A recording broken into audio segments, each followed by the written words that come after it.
What's going on, everyone? So in the upcoming Scream 7, we are supposed to get a psychiatric patient that escapes from a Fall Brook psychiatric hospital.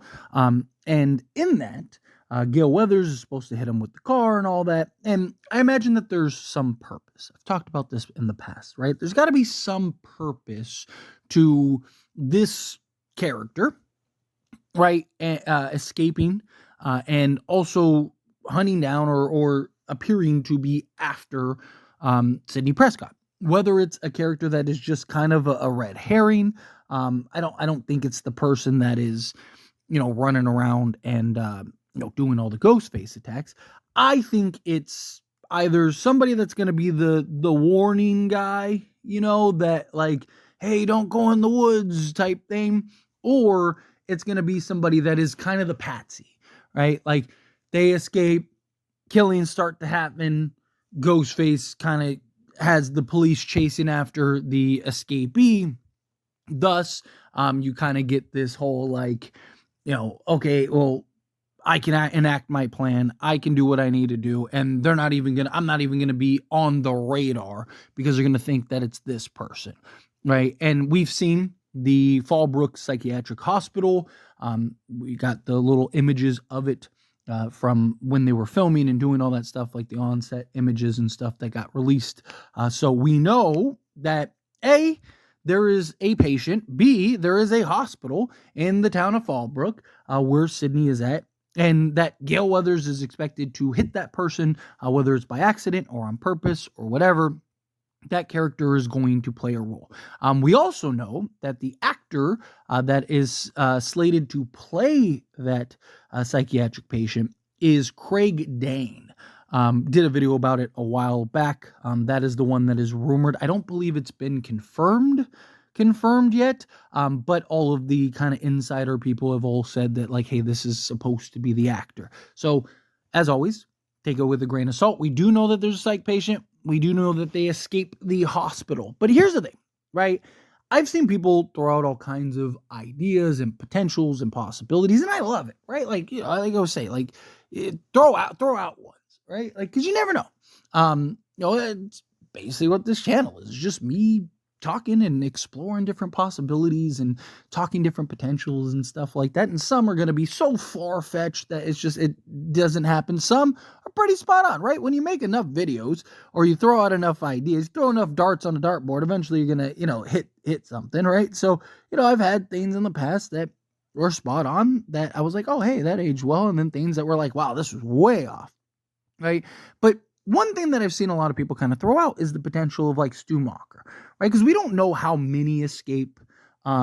If, Stu is locked away in this psychiatric hospital and, whatnot, like, is he somebody that is an escape patient? Is he familiar with, Dane's character? And that's why he does it. The problem is that, like, Stu Macher, okay, let's say Stu is alive. Right, because a theory that has been thrown out a lot is, Stu was locked up in a, psych ward or something like that. Okay, it wouldn't be in Fall Brook, right? It wouldn't be where Sidney is at.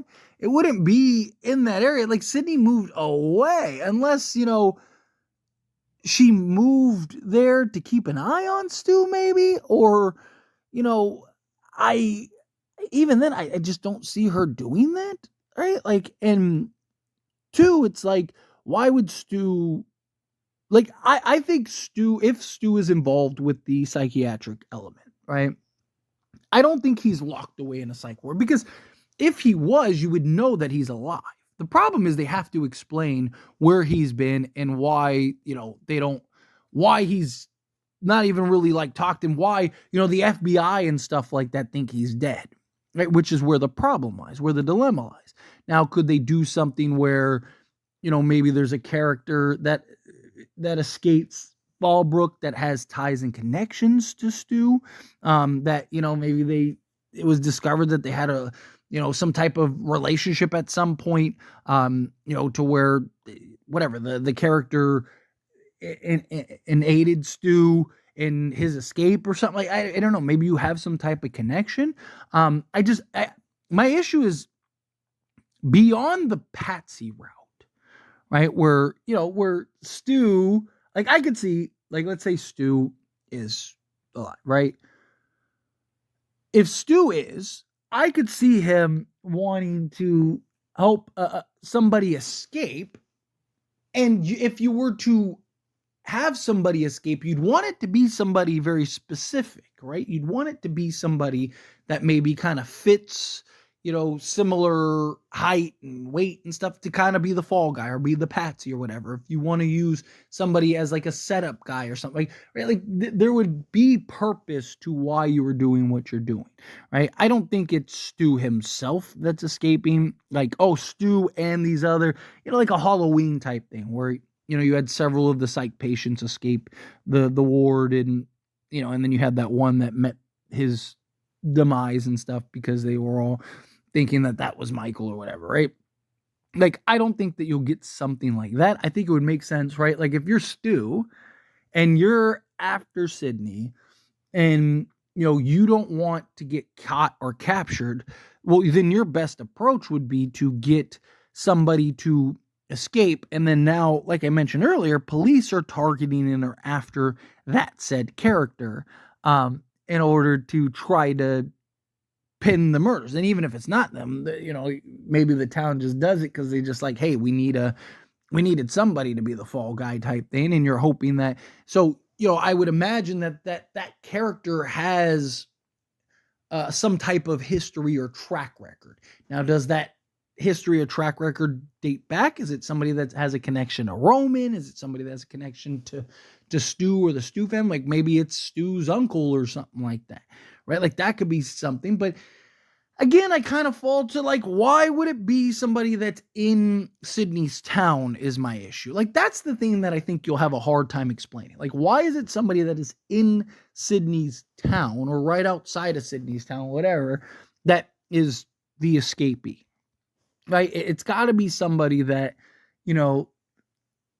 has a connection. I mean, and maybe they don't. I mean, it could just be a random person that, they're just kind of using as the patsy, as the fall guy, right? Like, hey, I need somebody that has a track record of, dressing up. Maybe it's somebody that dressed up as Ghostface at some point and took somebody out. Like, oh, this guy dressed up as Ghostface and killed his family type thing. And it's like, perfect. That's the guy that we want because, people will assume that that's what's happening here, that he's after Sydney and escaped and went after Sydney. Or maybe you get some kind of connection to Sydney at some point, right? Maybe, he got locked up because he was after Sydney at some point. And, and I could still see kind of being the old man, like, hey, like, don't go in there, like Stu's back or something like that, kind of being the reference guy. Or, they relay that Stu is alive and, Sydney just thinks the guy's crazy, like, Stu set me free, right? Like, type thing. And it's like, sure, buddy, like, okay. And, kind of gives you the clues that like, oh no, he really is alive. But anyway, as always, this is a discussion. I pass question to you. Let me know your thoughts and opinions down in the comments. What do you think? Hey, Phil, what are your thoughts? Do you think that there's any type of connection, or do you think that there's possibly any type of connection between Stu and the psych ward patient? Do you think that there isn't any? However you feel, whatever your thoughts are. Either way, I'd love to hear it, so let me know down in the comments below. That being said, if you haven't liked this video, hit that like button. Helps me a lot. It's me enjoy these types of videos, and I truly appreciate it. Not subscribe channel. What are you doing? Hit that subscribe button. Turn on the bell notifications. Appreciate y'all. See you in the next one.